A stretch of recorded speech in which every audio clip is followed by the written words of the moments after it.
Rieccoci, 13 marzo, l'ennesimo tentativo di diretta.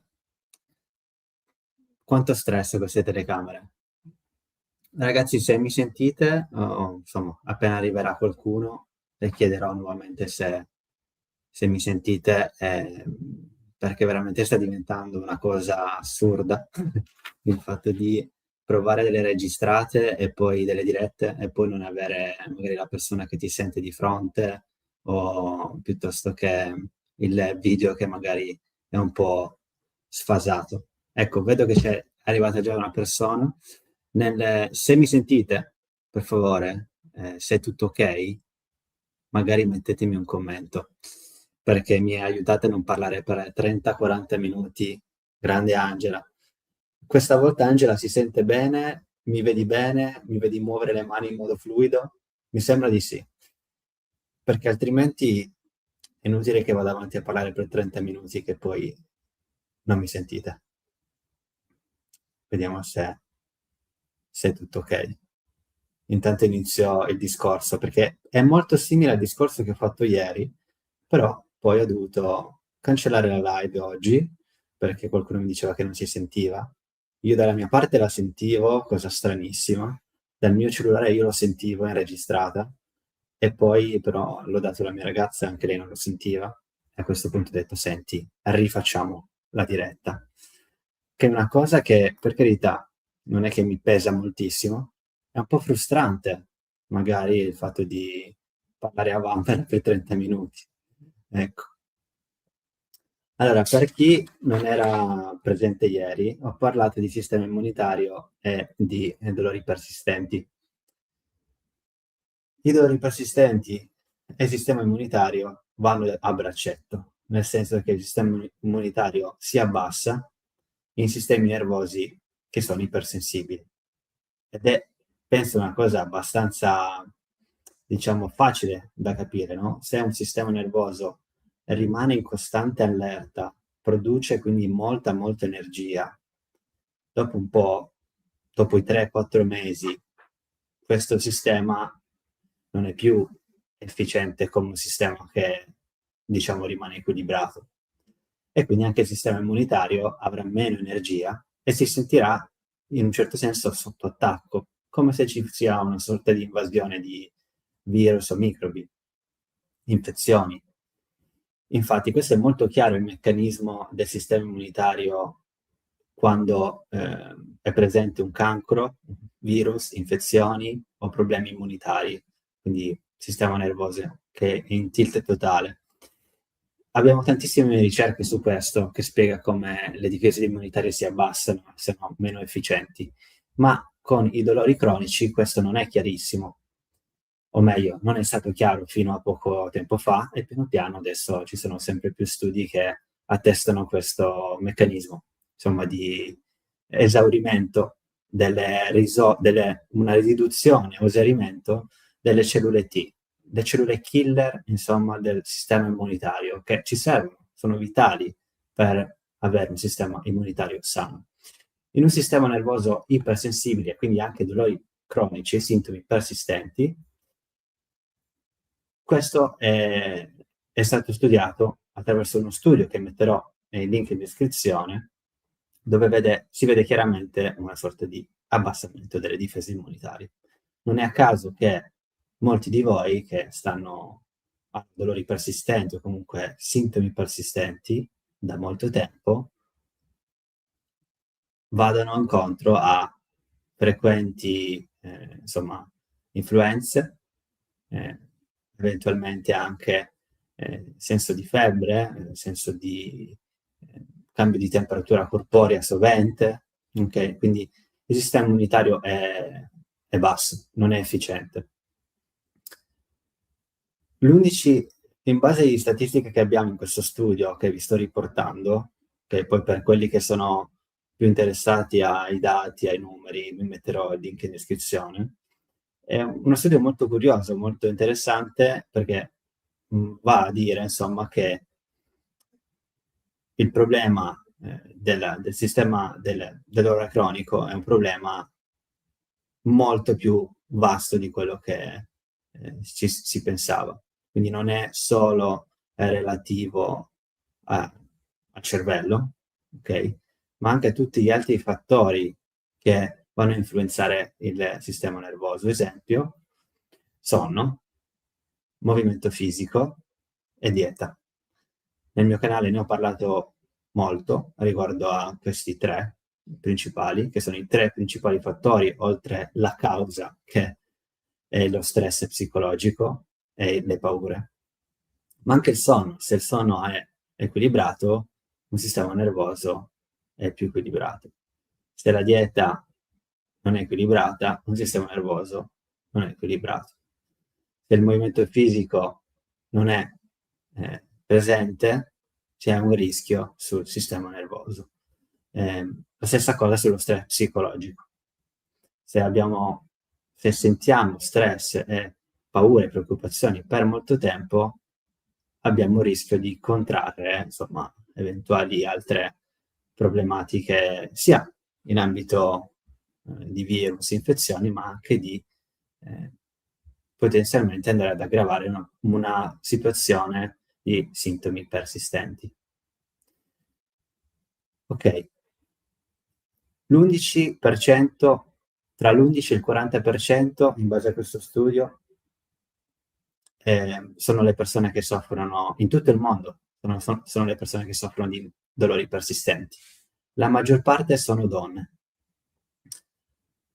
In tutto il mondo, quindi stiamo parlando che, insomma, in Italia queste percentuali sono circa l'1 su 5. 1 su 5 persone in Italia soffre di dolori persistenti. I principali dolori persistenti sono mal di schiena e cervicalgia. Ad oggi siamo in un sistema ancora imbarazzante che cerca di risolvere solo i sintomi con i classici medicinali. Quello che però, insomma, non si riesce a diffondere, secondo me, con molta più efficienza, è il ruolo dello stress psicologico sui dolori persistenti. E ne parlo dal 2021 oramai, di come le emozioni negative, le paure, creano e perpetuano i sintomi persistenti. E questo non è necessario, perché capisco se la paura è relativa a un problema fisico di danneggiamento, di potenziale danneggiamento, ma se il tuo problema è persistente dai 4 mesi in su, molte delle volte il problema non è fisico, a meno che non sia appunto cancro, virus, infezioni, problematiche autoimmuni molto gravi. Parliamo di Parkinson, multipla sclerosi. La maggior parte di noi soffre di quelle classiche etichette che vengono date, secondo me, anche ingiustamente, perché hanno creato una marea di paura. Fibromialgia, nevralgia del trigemino, dolori neuropatici, cosa che non sono dolori neuropatici perché non c'è una chiara diagnosi che ci siano delle problematiche di trasmissioni di impulsi dei nervi. Questo in un'elettromiografia si può vedere molto chiaramente e non esiste questo.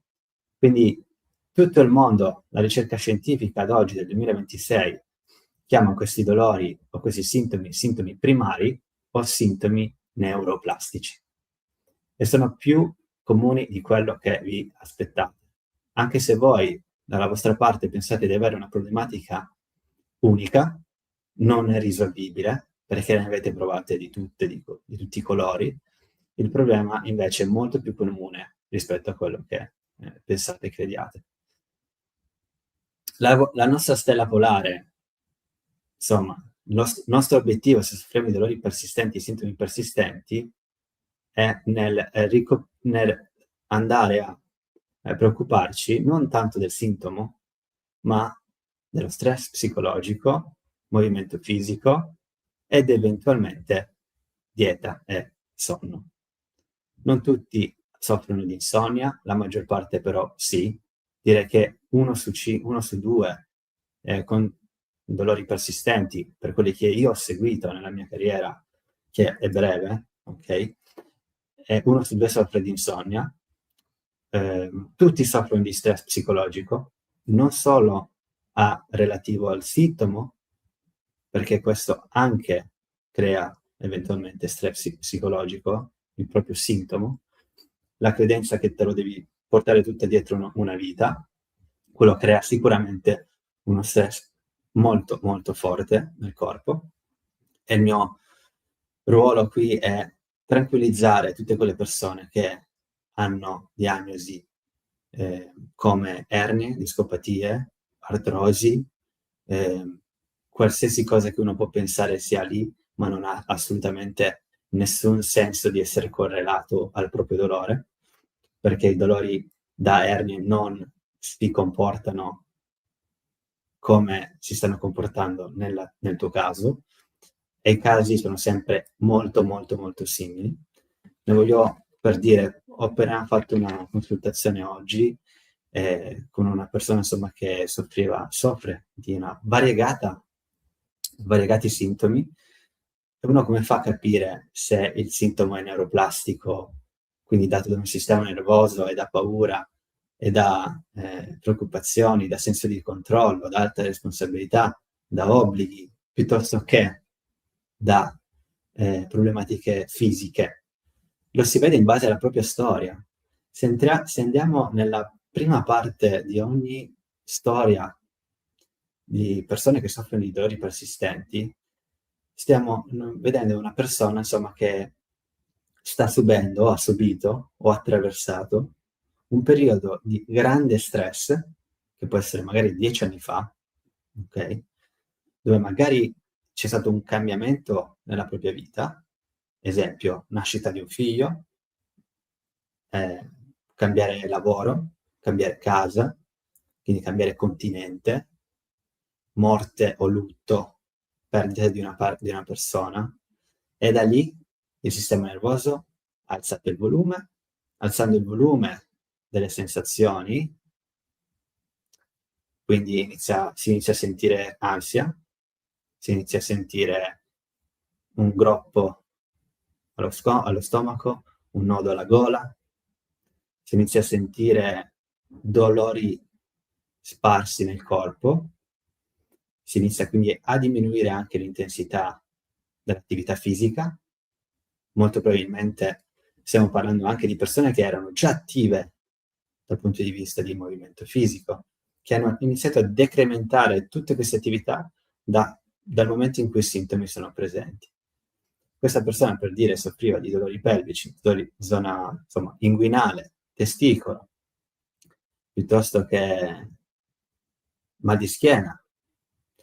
Adesso piano piano negli anni è arrivato dolore, quindi che è andato sulla parte cervicale, o sul problema quindi di tensione alle mascelle. Questa è stata un'escalation di diversi anni, no? Insomma, dal 2016 in questo caso, 2017 fino ad oggi. Questa escalation fa sì che un sistema nervoso perde ogni efficienza. Stessa cosa sul sistema immunitario, perché le due vanno insieme. Questa persona, comunque noi, perché non è un caso unico e isolato, ogni persona pensa che il proprio caso è unico e isolato, e infatti ricevo molte mail e commenti di persone con variegati sintomi e dicono: Alessia, ma secondo te l'intestino irritabile può essere un sintomo neuroplastico? L'emicrania può essere un sintomo neuroplastico? Cervicagia, mal di schiena, oppure anche altri, dolore al ginocchio, tendinopatia. Ci sono molti, i sintomi neuroplastici possono essere ovunque, però hanno queste caratteristiche che vi stavo dicendo prima.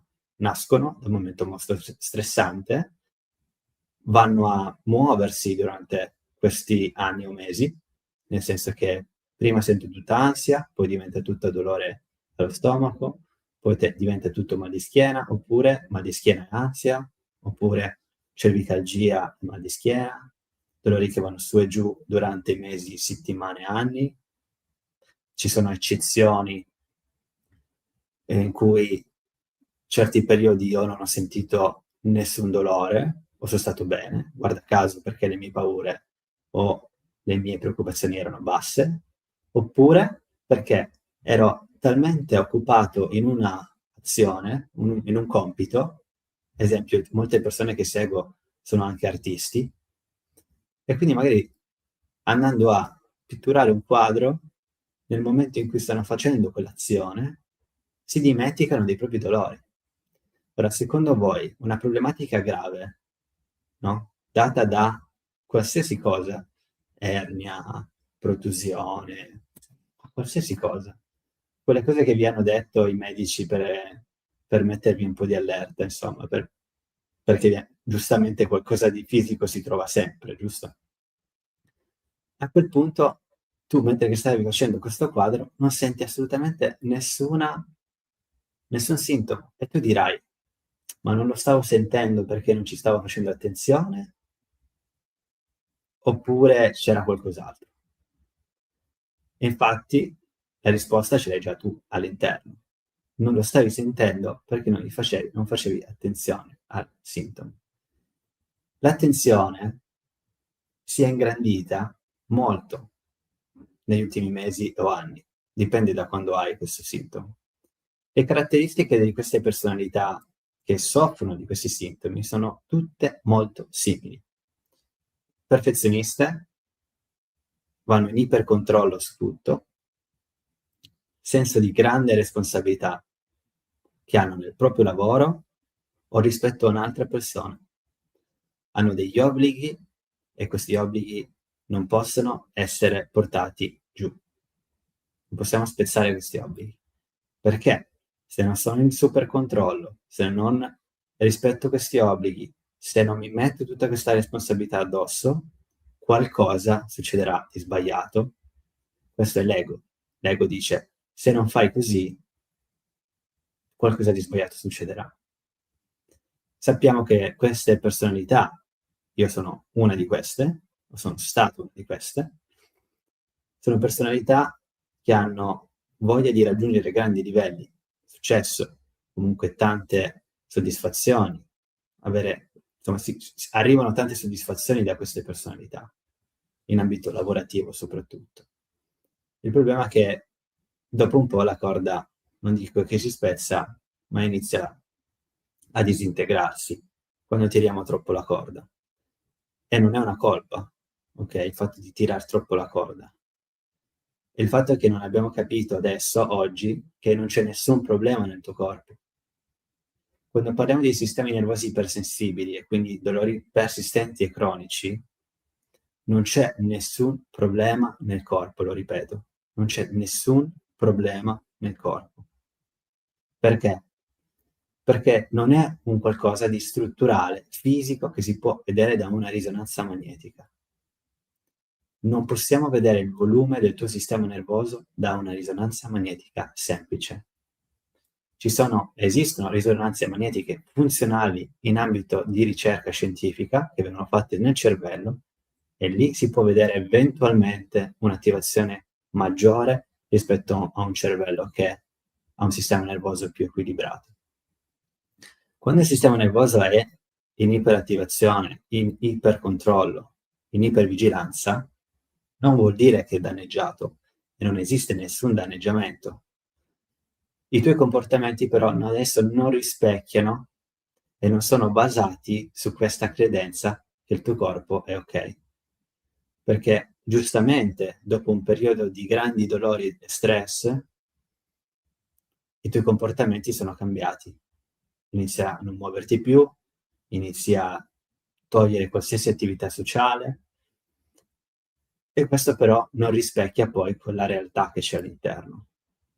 Piano piano bisogna riprendere fiducia che il proprio corpo può ritornare a certe attività, che i sintomi piano piano seguiranno una mente molto meno impaurita, con molta fiducia rispetto a prima. La prima fiducia è quella il mio corpo è ok. È il volume che si è alzato di questa radio, con queste antenne che sono diventate molto lunghe, antenne molto lunghe, volume alzato della radio, e senti questo caos enorme.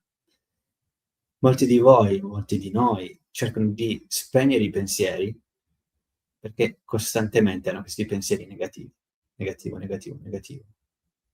Se vai a fare un passo in più, succede questo. E pensano sempre, hanno sempre una predizione negativa del futuro.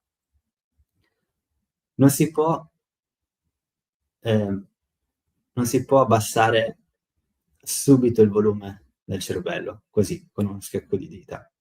Si può piano piano cambiare 1-2 pensieri o essere consapevoli di 1-2 pensieri nel giorno. I primi pensieri sono quelli del sento dolore e predico che quella roba che sto sentendo all'inguine o alla gamba o alla schiena è qualcosa che si innalzerà necessariamente nelle prossime ore. Questa è la mia credenza, questo è il mio pensiero. Ma cosa succede se invece pensi al contrario? Che tutta questa cosa che stai sentendo è temporanea, che nel momento in cui tu inizi a respirare con più leggerezza, con più profondità, dando un messaggio quindi di sicurezza nel corpo, anche i sintomi seguiranno te. E infatti è il pensiero che si crea prima che comanda quel sintomo, non è al contrario.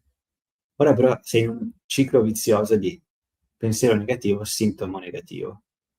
Quindi nella tua vita adesso praticamente sta succedendo questo, che fin quando il sintomo non è basso, io non riprendo le attività. L'ho detto anche ieri, la stella polare nostra, il nostro obiettivo sempre lì, è quello di mantenere delle attività gradualmente sempre più, con sempre più intensità, gradualmente. Se la tua attività oggi è 0, inizia da 100 metri di camminata. Se la tua attività è 100 metri di camminata, inizia a 100 metri di corsetta. Se sei a 100 metri di corsetta, continua con la corsa. E soprattutto ricordati quali sono i movimenti particolari che creano i sintomi. C'è un movimento o dei momenti particolari, movimenti, non momenti, che creano i sintomi. Quelli possono essere riprogrammati uno per uno. Il tracciamento somatico, quindi, è una pratica che spiego e, diciamo, do spesso ai miei clienti. È una pratica meditativa che potremmo fare anche assieme in questi pochi minuti. Nel momento in cui io chiudo gli occhi e sono seduto, posso ascoltare il mio respiro. Questa è la prima parte. Do un chiaro segnale al mio corpo che in questo momento io sono in una situazione calma e ok. E ascolto il mio respiro per 30-40 secondi.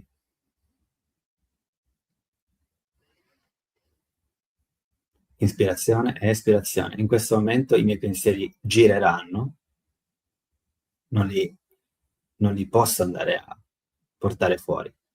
Saranno sempre all'interno della mia testa, ma io continuerò a ascoltare il mio respiro. I pensieri sono nuvole che passano nella mente. Quando la nuvola passa, ne arriverà un'altra, un altro pensiero, e io ritornerò di nuovo al respiro. Ok, questo è mindfulness, giusto? Quando è che diventa tracciamento somatico? Diventa tracciamento somatico quando vado a specificatamente portare la mia consapevolezza su una sensazione di disagio che ho nel corpo. Esempio, dolore alla testa, emicrania, mal di testa, e lo sento magari qui. Quindi mentre che sto facendo questo respiro, mi vado a portare, questa è la seconda sezione del tracciamento somatico, sul dolore alla testa. Ed è come se io respirassi nella zona in cui sento quella sensazione di disagio. Questo è un esercizio che si fa quando il sintomo è gestibile, quando è dai 0 ai 7, su una scala da 0 a 10, dove 10 è tantissimo, non riesco a rimanere seduto dal dolore, 0 è niente. Quando è sotto il 7 o il 7 massimo, posso fare questo. altrimenti traumatizzo nuovamente il sistema nervoso. Questa cosa che sto facendo del focalizzarmi sulla zona della testa, dove sento la sensazione, inizio a descrivere la sensazione all'interno di me. Inizio a sentire se sta pulsando, se non sta pulsando, se si sta muovendo, quant'è l'aria che ricopre questo sintomo, questo disagio. Qual è il colore che io posso dargli a questa sensazione di disagio? Rosso, verde, giallo. Ok, sento una sensazione di stretta o semplicemente solo una sensazione di pulsazione? Cosa succede in questi secondi in cui io sento questo sintomo, ma non mi identifico con questo sintomo? Cosa vuol dire? Come se guardassi questo sintomo dall'alto e lo potessi quindi vedere dall'alto. Io vedo me stesso, il mio corpo dall'alto, lo posso vedere, lo posso visualizzare. Nel mente però sento anche la sensazione dentro di me. Mi distacco leggermente. Quindi ho un distacco, l'attenzione sul sintomo invece che essere al 100%, è come se io la mettessi al 60, 70, 80%. Questo fa una grandissima differenza. Questo dà dei segnali chiari al sistema nervoso che tu sei ok e che il sintomo è un qualcosa di non necessariamente dannoso o qualcosa che ha un sinonimo di danneggiamento. Dobbiamo continuamente dare messaggi di questo tipo al nostro sistema. Questo è un messaggio somatico. Okay? Posso farlo per 3, 4, 5 minuti, seguire il mio sintomo, iniziare a cambiare di forma e io pian piano inizio a seguire, lo inizio a accudire, è come se io camminassi con lui, non avendone paura. Non mi fa paura, perché è gestibile, giusto? Ha un'intensità da 0,7, è gestibile. Ora, quello che vi sto dicendo dovrebbe essere a pagamento, perché lo do a pagamento alle persone che seguono i miei gruppi Neurobalance. Ma non sottovalutate veramente quello che vi sto dicendo, perché questa è una pratica molto potente, per quanto semplice può essere. E se questa pratica la possiamo fare 3-4 minuti al giorno, possiamo farla anche ad occhi aperti mentre che stiamo lavorando. In questa pratica i pensieri sono pensieri assolutamente neutri o positivi. Non sto dicendo, oh Madonna, adesso questo dolore diventerà sempre più forte, non lo voglio sentire, sarà un macello stasera che devo fare quella cena con i miei amici. Quante cose succedono nella tua mente? Quante preoccupazioni stai ascoltando? Tantissime. Ma quelle sono nuvole che eventualmente nella pratica senti arrivare e tu ritornerai sempre di nuovo al respiro neutro e stai dando piano piano sicurezza secondo dopo secondo al tuo sistema. Questa però è una pratica che pochi fanno, o chi la fa all'estremo opposto, la fa come se dovesse debellare il sintomo, come se quel sintomo dopo questa pratica deve andare assolutamente giù, altrimenti non lo sto facendo bene. No, l'aspettativa deve essere nulla su questi esercizi. Il fatto di farli è già qualcosa di positivo. Che poi funzionano o non funzionano non è qualcosa che ti deve interessare nell'immediato giorno. Ora, molte persone fanno 3, 4, 5, 6 tracciamenti somatici, 10 meditazioni al giorno e ancora i sintomi sono molto alti. Questo, all'estremo opposto, funziona negativamente perché è come se stessimo dando molto controllo al sintomo. E ripeto, dai 0 ai 7 facciamo queste pratiche, non quando il sintomo è 8, 9, 10. Ci sono differenti pratiche, questa è una di quelle. Ma per me è molto più importante a lavorare sul vostro mindset, non sulla pratica in sé, perché la pratica può funzionare, la tecnica può funzionare come non funzionare, ma i pensieri possono avere una potenza molto più potente della pratica stessa. La prima cosa veramente che dobbiamo metterci indelebile, tatuarci, è: io sono ok, non c'è nulla di sbagliato nel mio corpo. Poi sarà la tua decisione di credere o non credere a quello che la risonanza magnetica ti ha detto, in base alle tue informazioni, ai tuoi intuiti, a quello che sai della tua storia. Ok? Queste non sono diagnosi che sto facendo, perché non posso prendermi ovviamente un rischio di dire tutte il 100% delle persone non hanno nessuna problematica strutturale. Non posso dirlo perché non vi conosco, non so la vostra storia, ma vi assicuro che più del 90% di quelle persone che io seguo o che faccio delle consultazioni che sento sono tutti sistemi nervosi ipersensibili, dove forse 1 su 10 ha anche una problematica più grave. Più grave cosa vuol dire? Tumore, infezioni, malattie autoimmuni come Parkinson e sclerosi multipla. E quando c'è quel 1%, quello 1 su 10, che ha quelle problematiche, ok? Noi non diciamo che risolviamo quella problematica di cancro, eccetera, eccetera, eccetera. Stiamo risolvendo o cercando di riequilibrare un sistema su quegli altri versanti, quindi quelli di sintomi persistenti, che non hanno una radice strutturale dentro il corpo, ma in una mente impaurita. Ottimo. Ok. Vediamo se ho altri appunti che mi ero scritto nelle ultime giornate. Non credo. Quindi dolore cronico e fattori di stile di vita. Penso che vi ho detto molto, qualcosa che ripeto spesso. Quindi ogni diretta ha praticamente vi dà un reminder, vi dà non delle informazioni in più, perché non abbiamo bisogno di informazioni in più.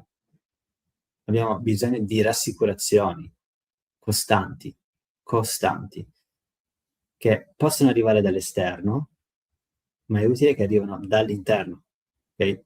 Ogni persona che seguo, io dopo 5 mesi, cioè non posso seguirla 2 anni, giusto? Quindi in 5 mesi una persona impara e capisce come eventualmente funziona il proprio sistema nervoso, i propri sintomi, i propri pensieri. È un percorso lungo. E chi vi dice che in un mese risolve tutto? Non riusciamo a risolvere tutto in un mese, la maggior parte delle volte.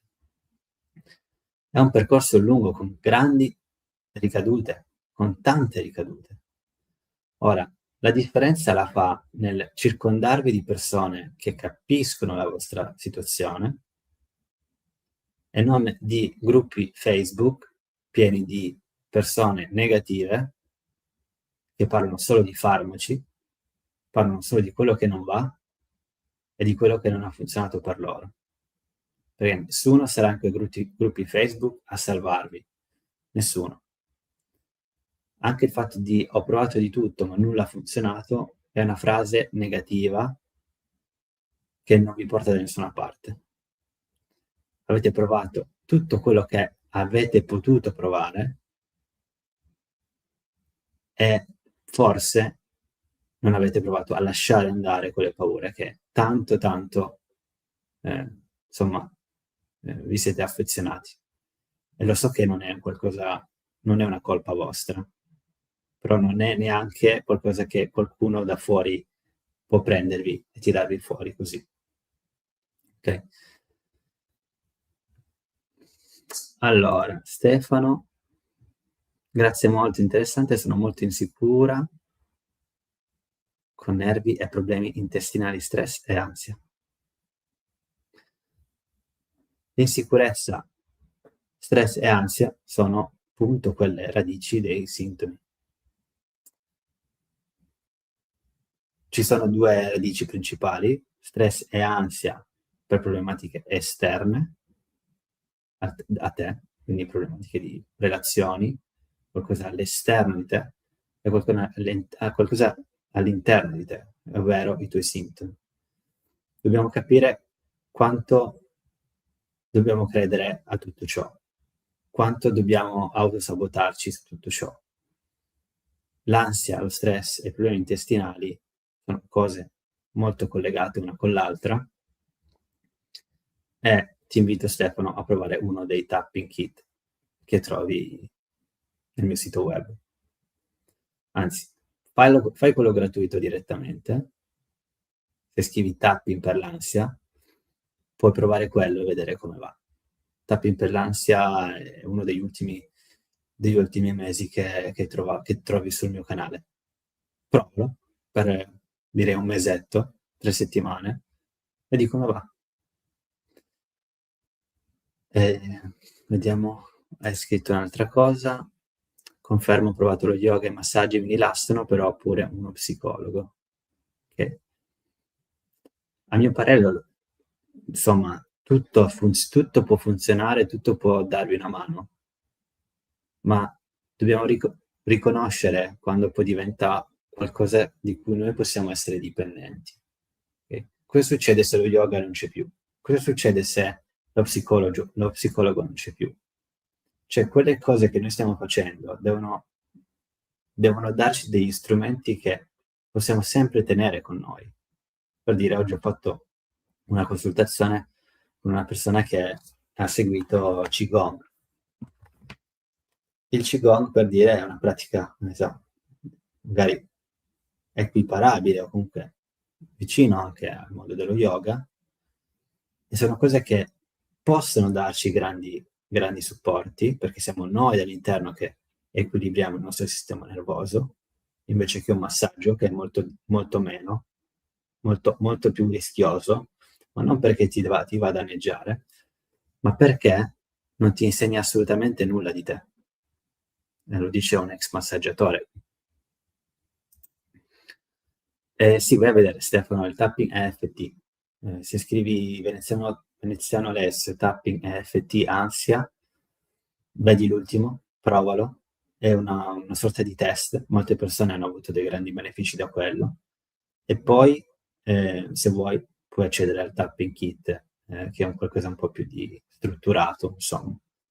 Per tutte quelle persone che, insomma, non vogliono avere una guida e non vogliono entrare subito magari in Neurobalance o fare altri percorsi, perché capisco che molti di voi sono stufi di fare percorsi su percorsi. E non è necessario fare un percorso lungo.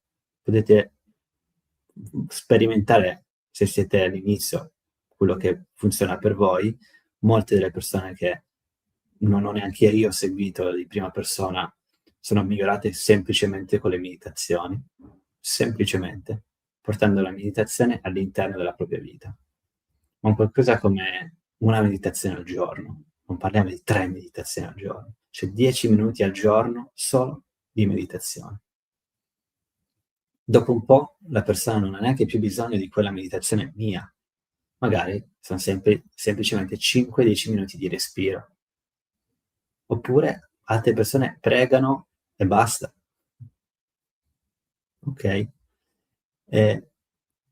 In realtà qua stiamo parlando di consapevolezza, di credenze, di fiducia, tutto quello che non ci viene insegnato negli studi medici o di fisioterapia o di massaggio o di osteopatia.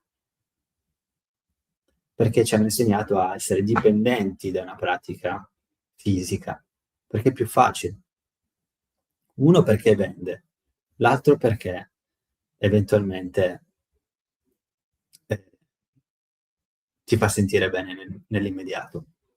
Molte persone entrano nel mio percorso, inizialmente si sentono bene, subito bene, ma una roba che non lo dico perché è il mio programma essere miracoloso, ma è la fiducia che si instaura, soprattutto all'inizio, nel fare una cosa che potenzialmente può risolvere la propria problematica. Quella fiducia dovrebbe essere la stessa fiducia di 5 mesi dopo, 3 mesi dopo, 2 mesi dopo. Cosa succede però? Che inevitabilmente un sistema nervoso in riequilibrio ha delle leggere o anche forti ricadute. Quindi ritornano i sintomi. Quando ritornano i sintomi, quelli sono grandi opportunità di ridire il nostro sistema nervoso, proprio una sorta di reminder interno. È tutto ok, me l'aspettavo, passerà. Forse possiamo anche tatuarcelo questa frase, è tutto ok, passerà. È tutto ok, passerà. Perché sappiamo che è tutto ok, non perché ce lo stiamo inventando, ok? Io non sto dicendo è tutto ok, però poi ho un cancro ai testicoli. Cioè, non è questo che voglio dire. Poi, in una sfera ancora più ampia e spirituale, forse anche il cancro va bene. Chi lo sa? Chi lo sa? Forse anche quello ci fa crescere. Ma non è questo il topic di questo canale. Non voglio dirvi cose che io non posso assolutamente e non voglio gestire, ok? Perché è già una grande responsabilità per me questo sul dolore cronico, perché siamo veramente tanti. Anche fosse una persona sola al mese o due che con una meditazione, una delle mie o una dei miei video delle dirette ritorna a stare leggermente meglio e a prendere più fiducia nel mio corpo, del proprio corpo, anche solo uno o due, per me va bene. Per me va bene. Non penso di cambiare l'Italia e non lo voglio fare perché non voglio mettermi questa pressione addosso e questa responsabilità ulteriore, perché ricordo, non sono diverso da voi, anche se ho studiato e ho praticato e ho risolto, secondo me, una problematica di cervicale per sempre, dal punto di vista cronico, anch'io ho i miei alti e bassi, anch'io ho le mie incazzature, le mie arrabbiature, le mie paure, ma riesco a capire quando è abbastanza, quando quella paura diventa veramente rimuginante e dico, ma sai cosa c'è? Ma non muore nessuno. Cosa succede? Cosa succede se metto un video per dire, questa è una delle paure degli youtuber, no? Delle persone che fanno tanti video come me su YouTube, del dire un qualcosa che viene criticato e piuttosto che non dirla e dirla, non la dicono, perché hanno paura che se qualcuno poi va a scrivere un commento negativo, loro non sono abbastanza. Quindi tutti abbiamo le stesse paure, ma tutti abbiamo sintomi diversi. Se prendiamo una persona che è qui per strada, che sta girando adesso, sta camminando, e gli diciamo che paure ha, che sintomi ha, tutti hanno qualche sintomo e qualche paura. Cioè questo non vuol dire che devono essere normali questi sintomi che sentiamo. Ciò non vuol dire che dobbiamo conviverci, perché questo probabilmente è quello che ti hanno detto all'inizio. Signora, ci conviva, signore, ci conviva. Ce l'ho anch'io gli acufeni da 10 anni. Ma la differenza ti sta limitando nella tua vita o non ti sta limitando nella tua vita? Se ti sta limitando nella tua vita, quel problema lì è risolvibile. Perché questi sintomi qui non sono problematiche fisiche e non sono neanche psichiatriche. Perché molti di voi infatti sono andati dallo psicologo e non hanno risolto. Perché lo psicologo, molti degli psicologi non sono istruiti per trattare un dolore cronico, sono istruiti per l'ansia, per qualcosa di più psicologico. Qui siamo nel mezzo. Ragazzi, vi devo lasciare perché ho una consultazione tra 15 minuti. Spero insomma che questa volta si sia sentito bene. Grazie per il supporto. Iscrivetevi al canale e se siete arrivati già fino a qua e non avete visto ancora il mio video sul tapping, quella sessione guidata, ve lo consiglio perché ha aiutato tantissime persone negli ultimi mesi sull'ansia, sulle preoccupazioni, ma anche sui dolori, perché poi sono simili, sono collegati, sono fratelli. Le ansie e le preoccupazioni con i dolori sono proprio fratelli e sorelle.